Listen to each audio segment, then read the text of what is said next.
शब्द का यहाँ तात्पर्य ध्वनि से है, क्योंकि वाद्यों में से शब्द थोड़ी निकलते हैं, शब्द तो मुंह से निकलता है, केवल स्वर निकलते हैं। तो पंच शब्द बाजे बाजत, जितने भी संगीत के वाद्य हैं, अर्वाचीन प्राचीन, पहला वाद्य है टंकार वाद्य, टंकार से बजता है, जैसे वीणा, ये सितार बज रहा है, ये टंकार है ना। तो इस कोटि के जितने वाद्य हैं सब टंकार वाद्य कहे जाते हैं। दूसरे घर्षण वाद्य,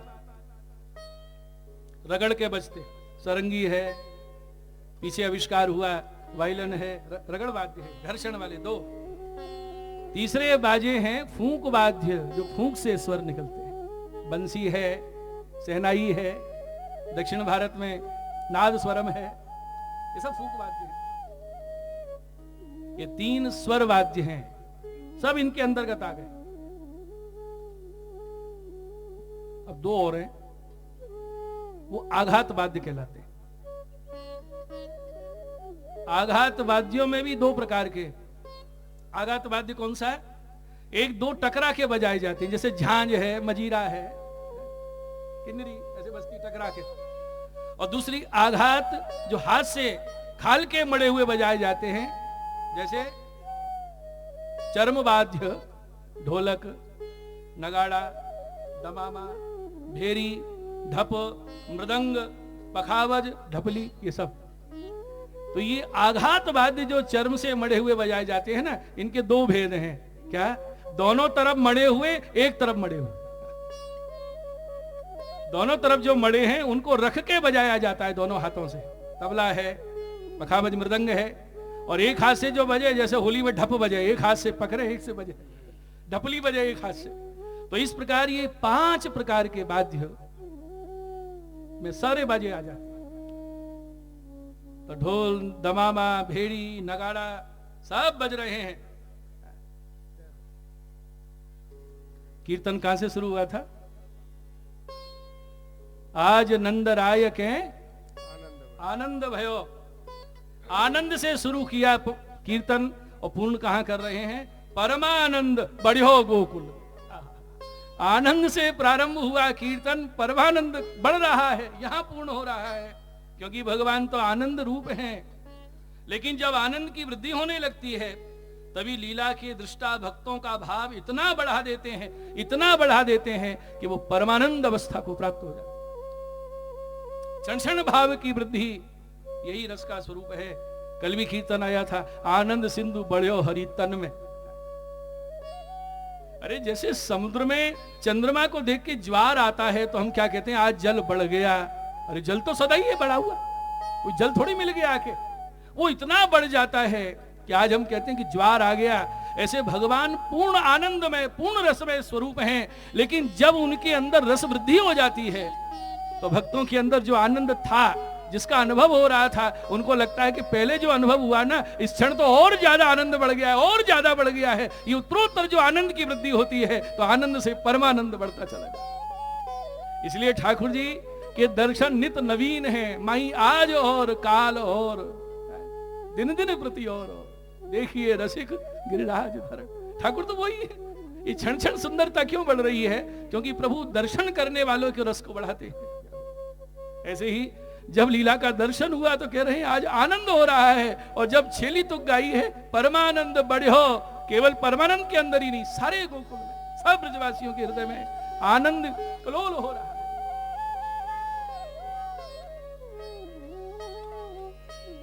चहु वेद ध्वनि करत महामुनि, चहु वेद ध्वनि करत महामुनि, पंच शब्द ढम ढोल, पंच शब्द ढम ढोल,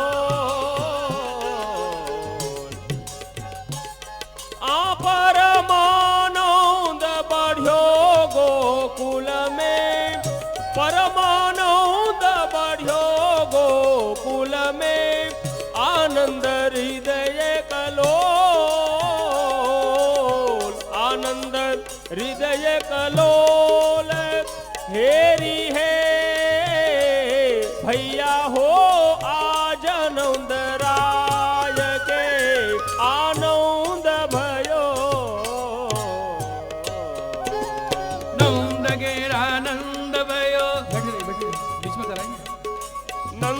छठी तुक के बाद बोलने की रीत है। भयो आनंद भयो जय कन्हैया लाल की।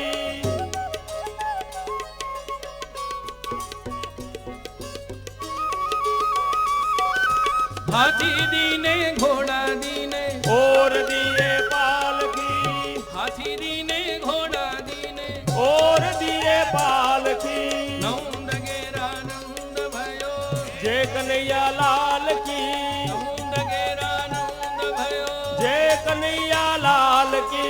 हाथी दीने घोड़ा दीने और दीने पालकी, हाथी दीने घोड़ा दीने और दीने पालकी। नंद गेरानंद भयो जय कन्हैया लाल की, नंद गेरानंद भयो जय कन्हैया लाल की। हाथी दीने घोड़ा दीने और दीने पालकी, हाथी दीने घोड़ा दीने और दीने पालकी, और दीनी पाल और दीने पालकी।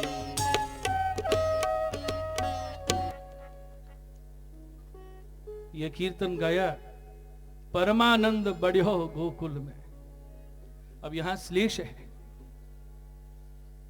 परमानंद शब्द जो है ना, ये छाप है। उस छाप को किस रूप में प्रयोग कर रहे हैं कि गोकुल में परमानंद बढ़ गया। तो आप गोकुल की परमानंद का वर्णन कर रहे हो, फिर आपकी छाप बोली यही है। परमानंद दास जी कह रहे हैं ये परमानंद छाप भी है, परमानंद बढ़ गया है। और ये अर्थ ये निकल रहा है कि परमानंद में ही हृदय में किलोल हो रही है, रस की वृद्धि हो रही है, परमानंद की वृद्धि हो रही है। ये कीर्तन गा के आवेश दशा में मूर्छा खा के गिर पड़े परमानंद दास जी।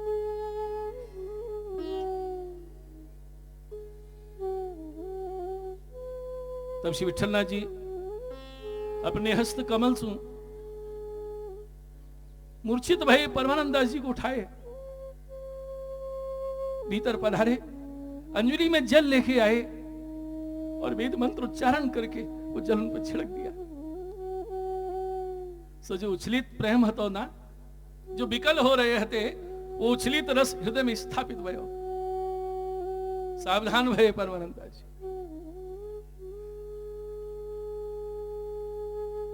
सामने बैठे तो गोसाई जी ने फिर आज्ञा करी, परमानंद दास अब कछु पालने को कीर्तन गाओ।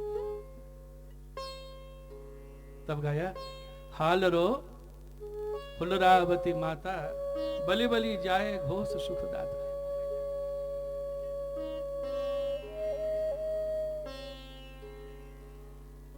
अति लोहित कर चरण सरोजे, जो ब्रह्मादिक मनसा खोजे। जसुमती अपनो पुण्य विचारे, बारंबार मुख कमल निहारे। अखिल भुवन पति गरुड़ा गामी, नंद सुवन परमानंद स्वामी। पलना झुला रही है मैया, गोपियां दर्शन कर रही हैं। घोष सुखदाता, सबरे ब्रजवासियों को सुखदाता श्री ठाकुर जी झूल रहे हैं, बलिहारी जा रही है। कैसे सुकोमल चरण ऊपर उठाए हुए हैं। अति लोहित कर चरण सरोजे, चरण कमल, कर कमल कैसे हैं, लालिमा युक्त हैं, अति लोहित, तलवा लाल हैं चरणों की और हस्तों के, उनको उछाल रहे हैं। ये कौन है? ये वो परम तत्व है जिनको ब्रह्मादिक मन से खोज रहे हैं। अरे साक्षात दर्शन तो बहुत बड़ी बात है। जसमती अपनो पुण्य विचारे, बारंबार मुख कमल निहारे। अहो मेरे भाग्य, मेरे ऐसा लाला भयो है। मुखारविंद के दर्शन कर रही है मैया, परमानंद दाजी दर्शन कर रहे हैं। और अंत में क्या कहा, अखिल भुवन पति गरुड़ागामी। जो गरुड़ पर आरूढ़ हैं वो अखिल भुवन के स्वामी होंगे, लेकिन मेरे सर्वस्व नंद सुभन परमानंद स्वामी। ये नंद के जो लाला है ना, ये परमानंद दास जी के स्वामी है, मेरे सर्वस्व हैं, मेरे प्राण। बोलो श्री बाल कृष्ण लाल की।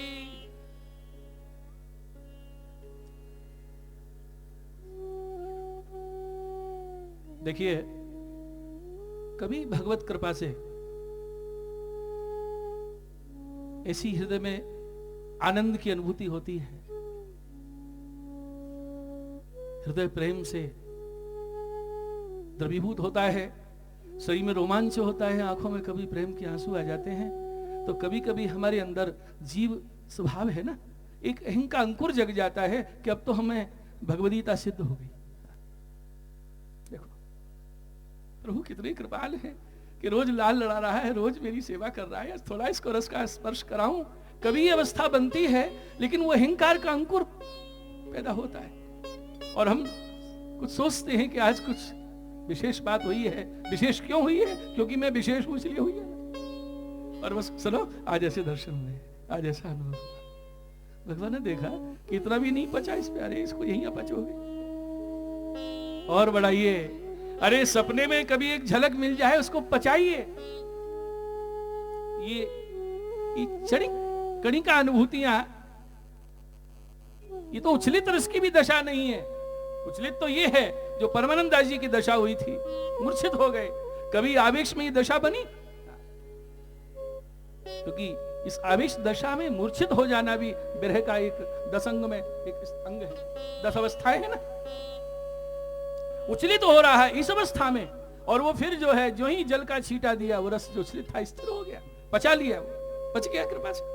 फिर गाना शुरू कर दिया, अभी लीला के दर्शन हो रहे।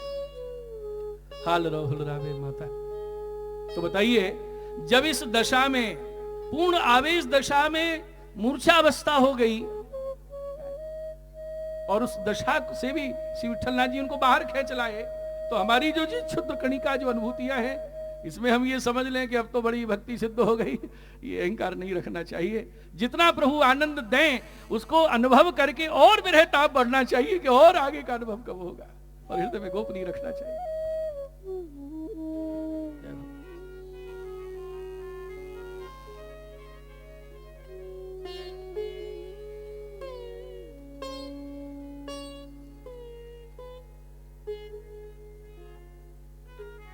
ये प्रकाश कर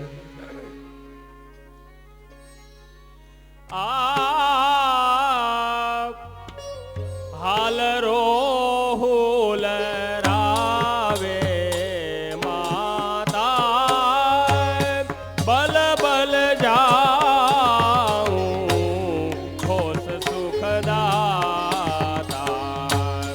हाल रोहुल रावे माता, बल बल जाऊं होश सुखदाता। अति लोहिता कर चरण सरोजे, जे ब्रह्मादिक मन साखो जे। बल बल जाऊं होश सुखदाता।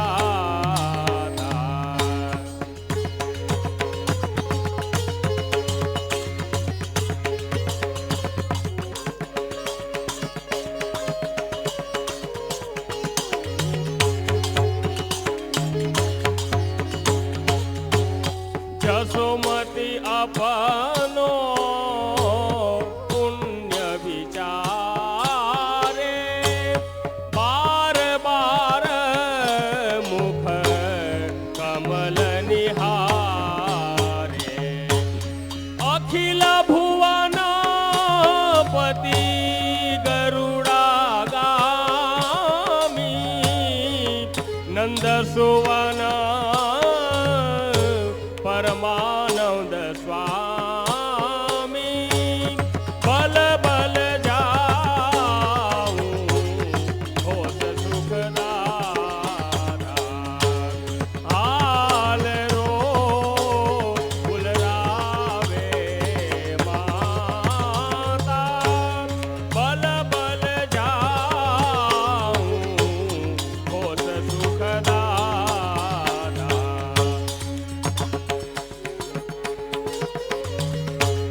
श्री बाल कृष्ण लाल की।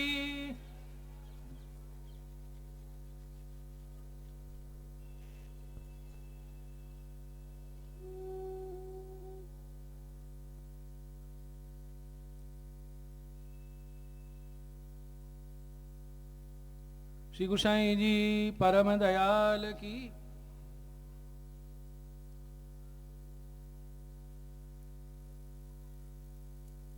इस प्रकार श्री विठलनाथ जी परमानंद दास जी को सावधान किए और श्रीमद गोकुल से जतिपुरा पधारे।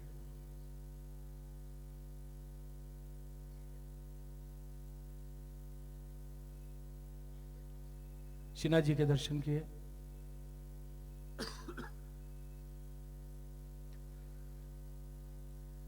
वहां कीर्तन बधाई की है। अब इस दशा है, परमानंद दास जी ने विचार किया अब इस लीला रस का जो अनुभव हुआ है ये आगे सदा ही बना रहे। अब तो इस लीला में ही प्रवेश करने की इच्छा हो रही है और सबको भगवत स्मरण करके सुरभि कुंड जहां उनकी स्थली है वहां पधारे।